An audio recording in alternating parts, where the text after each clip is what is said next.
Okay. So the three videos that I have shared are from Noam Chomsky.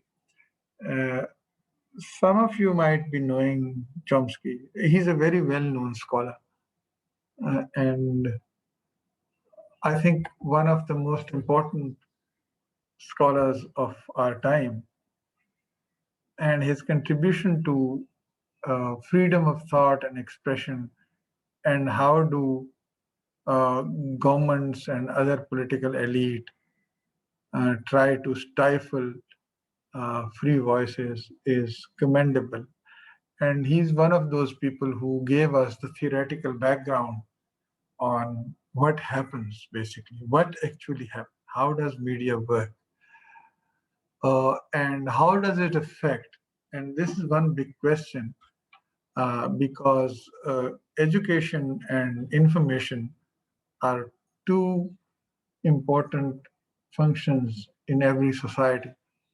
And like, we keep ourselves selves informed about the world around us, and we educate ourselves through a formal process of education, the way we are doing it right now. And this creates or fashions our personal and professional lives and the lives of generations to come. And it's very important that we understand, irrespective of the fact that we are going to work in a newspaper or not, we should be able to understand how all these works. And that's basically the emphasis of Chomsky. He's not writing or speaking for the sake of a journalist, but rather what he intends is to give us an understanding of how media works, how important it is. And I personally mm, think that he has made all these difficult theories commonplace, like works from coming from great thinkers like Foucault and Derrida, they're French thinkers, uh, and the German thinkers, and many others. Uh, what he did was just made it understandable in a simple language for everybody. Like, he doesn't complicate uh, his conversation. Although when he writes, he's very complicated. Like, Chomsky is not easy reading, but still his interviews are there and all these things, and there are a lot of reviews. We'll discuss the first one, which is a very interesting one to to to see. In fact, uh, let me go. Oh, yeah, we are at the end of it. So let's. Oh, no, I went the wrong way. So I have just prepared for the all the three uh, uh, videos, but we'll discuss the one of those, which is an animated video, part of an animated video series by Al Jazeera. And I think Al Jazeera did a very good job by those animations. They did one about uh, Edward Said's Orientalism. And I'll advise you to watch these, because not for the sake of this course or anything like that. You can pass a course, that's easy. But for a greater understanding of how the world around you works. Because many of us are living in a world where they think that they know what's going on. Most of the time, this illusion of knowledge is very dangerous. And this is what Chomsky challenges, basically the illusion of knowledge and how it is created, and how we are all satisfied without knowing anything around us. And he also pinpoints the role that media and education plays us in keeping us ignorant by giving us an illusion of being educated and well informed. And we really have to look into that to understand who we are, basically, and where we are placed in a society. So that's the reason that I have chosen those. One of the basic ideas of Chomsky is talking about propaganda. Like propaganda before Chomsky was kind of a black and white thing. And people thought, like the way we think about it, is that North Korea is bad, the US is good. Like in terms of freedom, and both the uh, nations give to its citizens. On the face of it, it's right. Um, let's not go to an extreme example. Let's talk about Russia and the US, or Russia or England, or Pakistan and the US. And we think it's an obvious choice, you know, one is good and the other is bad. But Chomsky says that's not true. Like, there are no good players in this game. Like, all of them are bad. There is only the degree of the way we see them, not the degree of being good or bad, but rather the way we see it and that image that we have. So the image basically is important. And then he challenges the very idea of media being there to inform people. He says media is not there to inform people. It's there to manufacture consent. Manufacturing consent means that through the media and also the education system, but we'll discuss the education system later. The media gives us certain ideas to serve and certain to hate. And they say, okay, now these are the good things, these are the bad things. And we say, okay, we'll we'll stick to the good ones and we'll avoid the bad one. So it manufactures consent for what we have to do and what we have to avoid. Media does that. And at the same time, Chomsky uh, challenges the modern working of democracy. And he says that media is staged, democracy is staged basically to help the elite uh,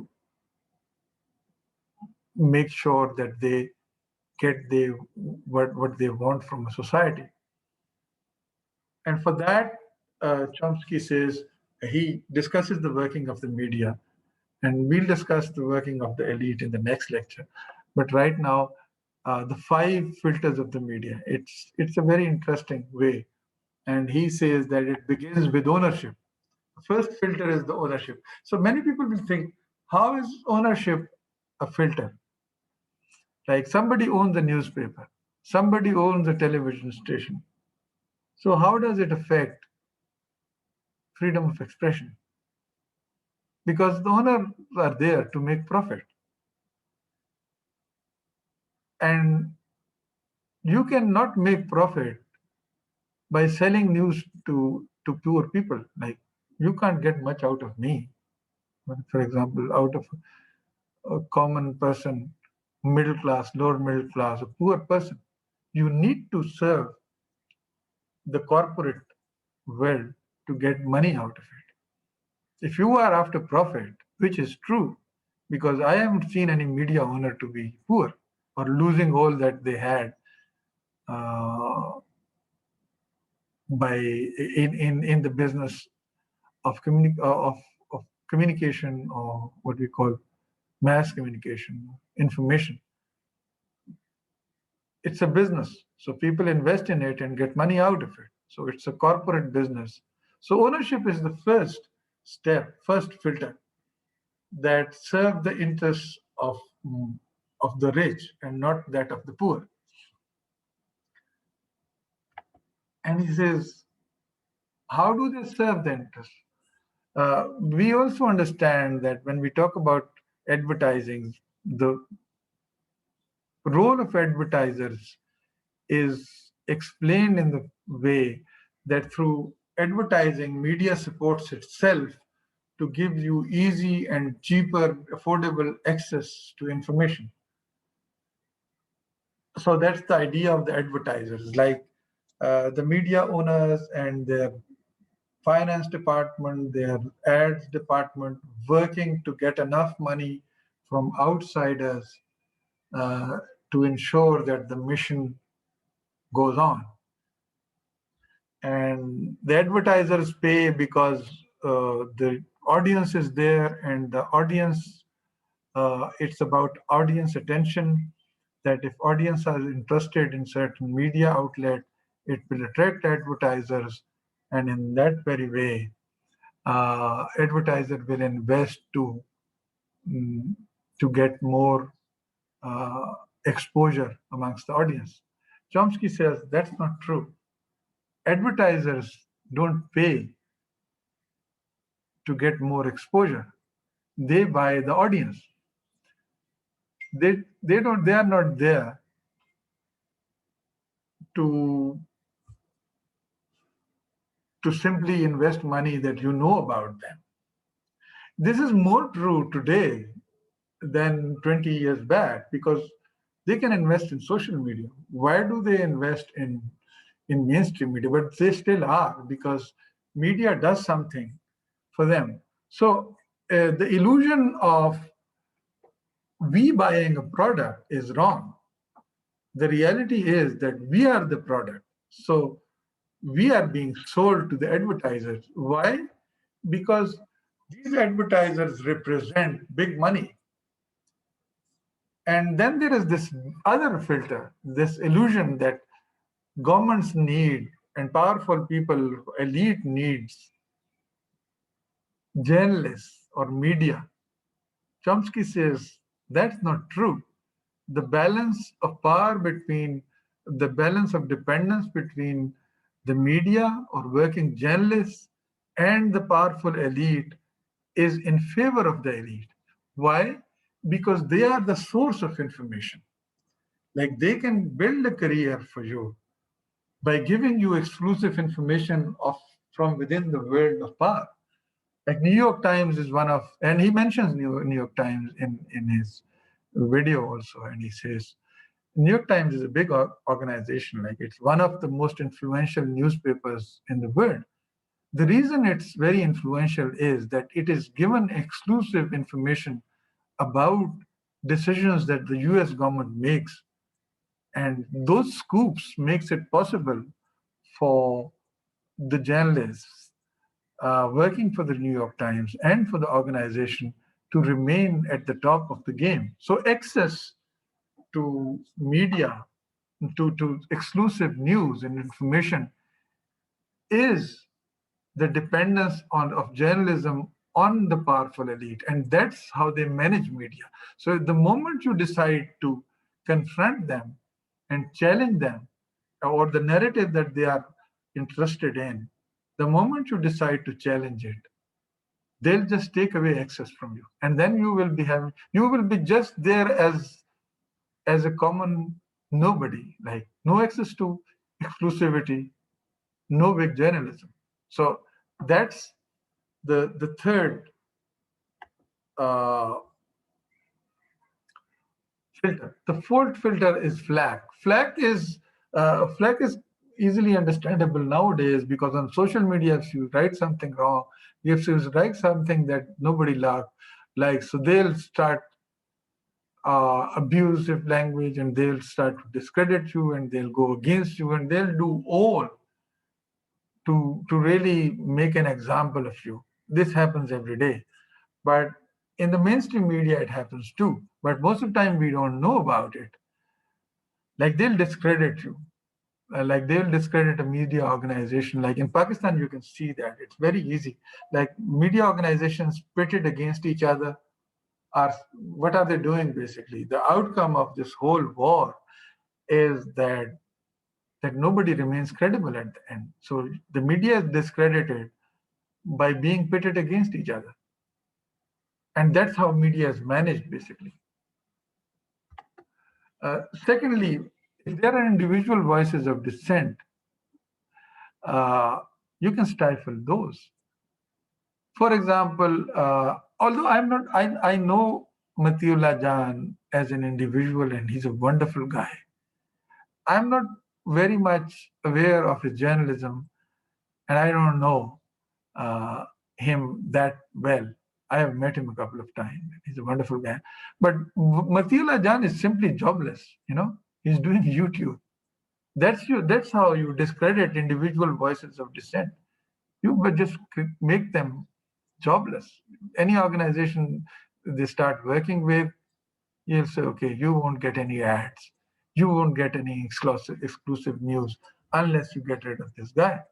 The same, I think, is happening to Talat Hussain right now, who's restricted to his YouTube channel. So you see, this is how flag ends up.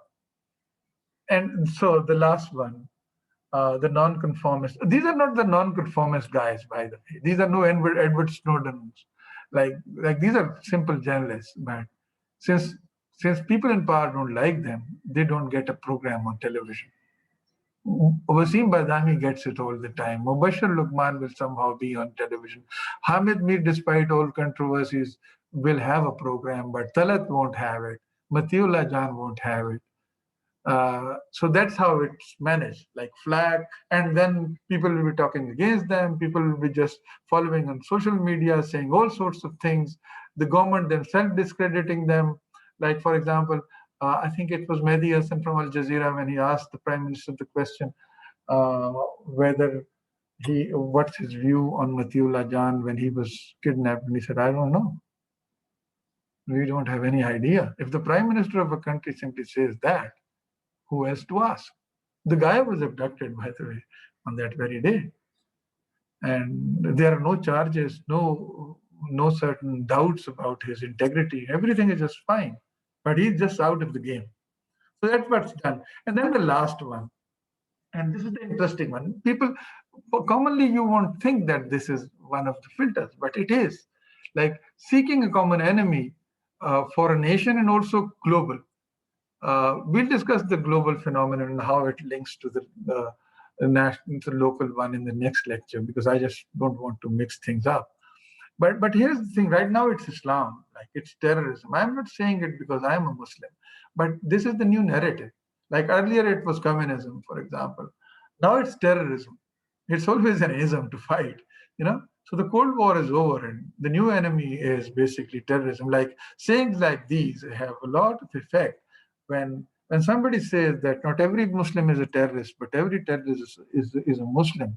For example, if you would like to be more specific, and I have lived it, that not every Pashtun is a Talib, but every Talib is a Pashtun. Like and meaning that every Talib is a terrorist. So like every Pashtun is a terrorist. So I have lived it, and I have seen the consequences of such narrative when it's built. But that's how a common enemy is created, and then everybody has to the whole global world, like everybody has some fear of this common enemy, and they would like to destroy that common enemy. And then you see, oh, when somebody amongst, like this is the saying, like name them, blame them, kill them. You give them a name, you blame them for doing something wrong, and then you kill them. You'll say, okay, fine. Like when President George Bush Jr. said that they are against our way of life, he meant that people in that far flung country in Afghanistan are jealous of the American way of life. Honestly, people in Afghanistan really didn't know how the Americans live. They didn't even know how Pakistanis live. Like they knew about Peshawar, but not about Lahore. Like, but he named them, then he blamed them, and then he killed them. It becomes easier. It's easier for the media to digest it. So, but Chomsky says media is not simply a narrator. Media is part of the whole problem, the propaganda exercise. And media shows us the world in terms of a good and the bad and the ugly. So, and the whole narrative revolves around that the good is to be defended against the bad to avoid the ugly to happen. Like we are given this narrative, which is like this: like these are the good people or the good things. These are the wrong people or the wrong things. Now it's our responsibility to destroy the wrong ones, because if we don't do that, the world will become an ugly place to live. So the whole world just rallies around that narrative without challenging it. We'll discuss why don't we challenge it in the next class. We just have it in the next slides, but I think it will just mix up a lot. If you are listening, if you are not listening, then we are fine with it. so, uh, so, so Chomsky's whole idea is the five filters Chomsky mentions uh, are like this. Like he says that propaganda is part of the functions of the media. So we shouldn't say that propaganda is something else. But whatever we see on media is a selection which is in favor of the powerful elite in local context as well as in the global context. The first of them, as he says, the idea of ownership, which is in the corporate world and which is there for profit making, is the first filter. Like, why would somebody who is rich and wants to earn more money decide to go against all those people who will help him earn more money? And why would he side or she side with somebody who will not help him earn more money? So that's the first one. And the second one is, how do they earn money? They earn money through advertising. Basically, this is the legitimate way of earning money. But most of the advertising paid, we think, is because the advertiser wants us, like, to know about them. Like, why would the groceries people just compete all the time? Because we need groceries, but we think that they need us, but we don't know that basically all these groceries that we buy are corporate, coming from corporate organizations. Like it's part of the corporate. Like you buy this washing powder or the other one. In fact, you are buying it from the same person, but still they are advertising. So Chomsky says that the advertiser, the third, the second rather filter is that the advertisers don't sell themselves.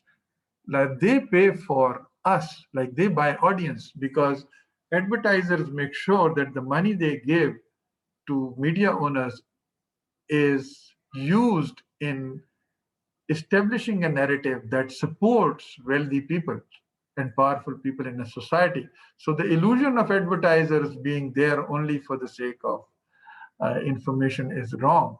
Like they are not there to selflessly support an information system to make a better democracy. That's wrong. And then he says, okay, if we, on the one hand, money is earned and profit is made by owners and advertisers for the sake of a narrative, who builds the narrative? Like the powerful elite in a country, which are in the government most of the time. Like you don't see weak people in the government. Like they are all powerful people. Like even if you see two or three, like you see Jamshed Dasti and you see it's a democracy. You say, okay, yes, this is only Jamshed Dasti around. Who else, by the way? And the rest of these guys are rich. And then they say, okay, they manage. How do they manage? We think that politicians need media. Yes, politicians need media, but the government as an organization, it doesn't. It's a power structure, and it has the most important uh, weapon in its hands: access to information, access to valuable information that could give your organization an advantage over all other competitors.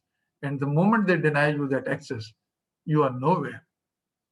Like it happened to Dawn, for example. Look at Dawn. It's just a common newspaper. Express Tribune is the head of it because Dawn is denied access to many things.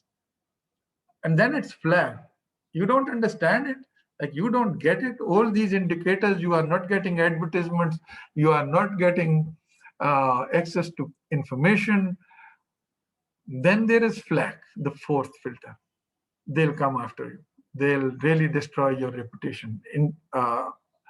They'll target individuals within your organization. They'll look for your weaknesses and they'll exploit those and expose those and connect the dots and make an image of you, which is kind of a nuisance. And when all this And what Chomsky is saying is that all this, at the end, all the four filters used, they make sure that there is a conformist media in place. And then a narrative is given to it.